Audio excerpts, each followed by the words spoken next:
We are back yet again for another episode of Fantasy Football in 5. Now, last week was our final mock drafts. This week, we're going to go in depth with our own teams and looking at each pick. So if you haven't seen last week's video, hit the big red button below. Alright, so as you all know, my favorite team is the Steelers, and I was really happy with what they did in the draft this year. They didn't draft a linebacker in the first round like they had the previous 4 years, and none of them have panned out so far. So they picked Artie Burns, a cornerback from Miami in the first round. Now I was really excited when the Bengals were on the board because I was like, okay, they're going to pick a wide receiver, and the Steelers are going to get William Jackson III from Houston. What do the Bengals do? Screw us over and pick William Jackson. So we just picked the next best available corner in Artie Burns. He's said to be the best bump and run corner coming out of this draft class, and I'm pretty excited about what he can do. The first round for the Vikings started off fantastic, just what I had dreamed. They got a number 1 receiver in Treadwell at the number 23 spot in the draft.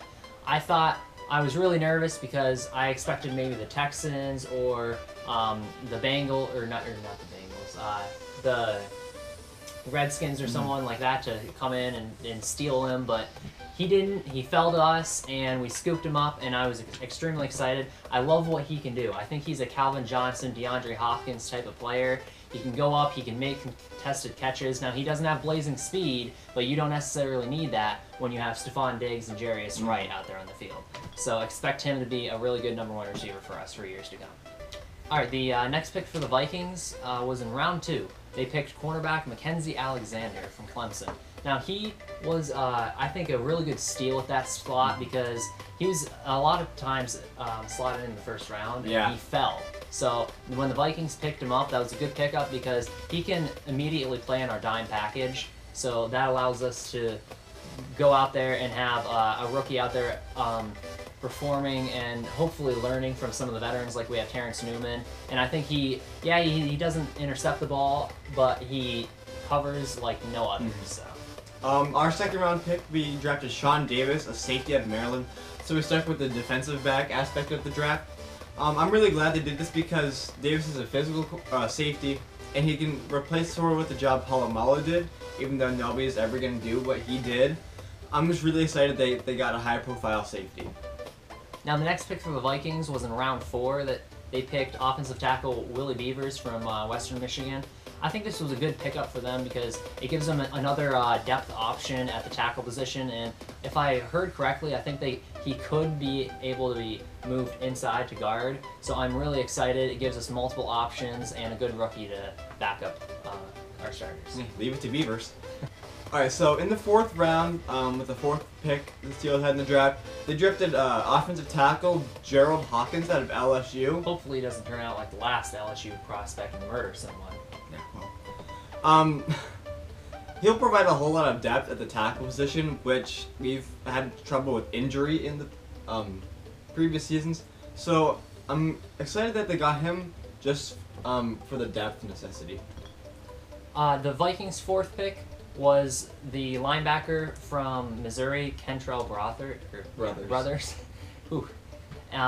He was in the 5th round. I thought that was a good pickup for them because I think he might be a sneaky good player who can play as depth behind Eric Kendricks and can also get in when Kendricks is tired or something, might get in there and start and play a little bit. Yeah, I had Brothers in my mock draft in round 2, so he fell quite a bit on my board anyways.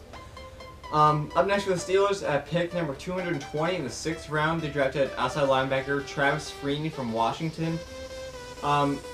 They've always stuck with the linebacker aspect in the previous drafts, and I'm not surprised that they went this avenue again.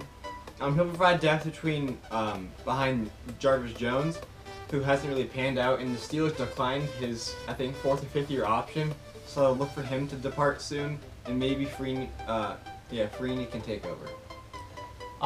The Vikings' next pick was in the 6th round. They picked up wide receiver Moritz Boehringer. I think I'm saying that right. I'm not sure.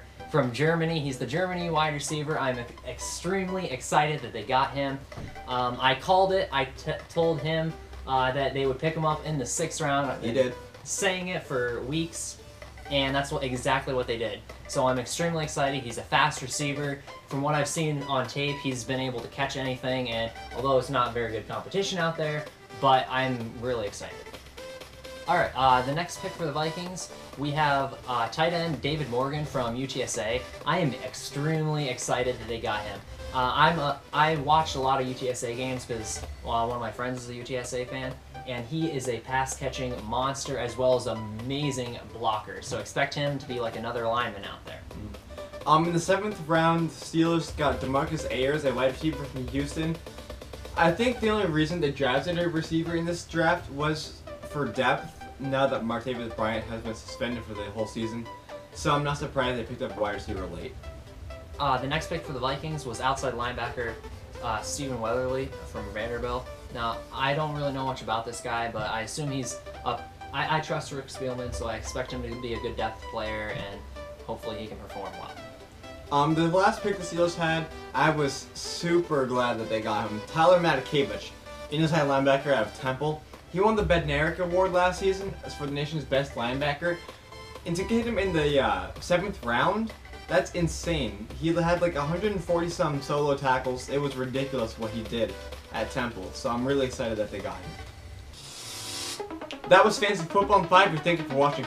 We deliver our fantasy news in 5 minutes less because honestly, who would want to watch a 30-minute video on this topic? Amen. Alright, this video was our personal teams and our sort of views on how they did in the draft.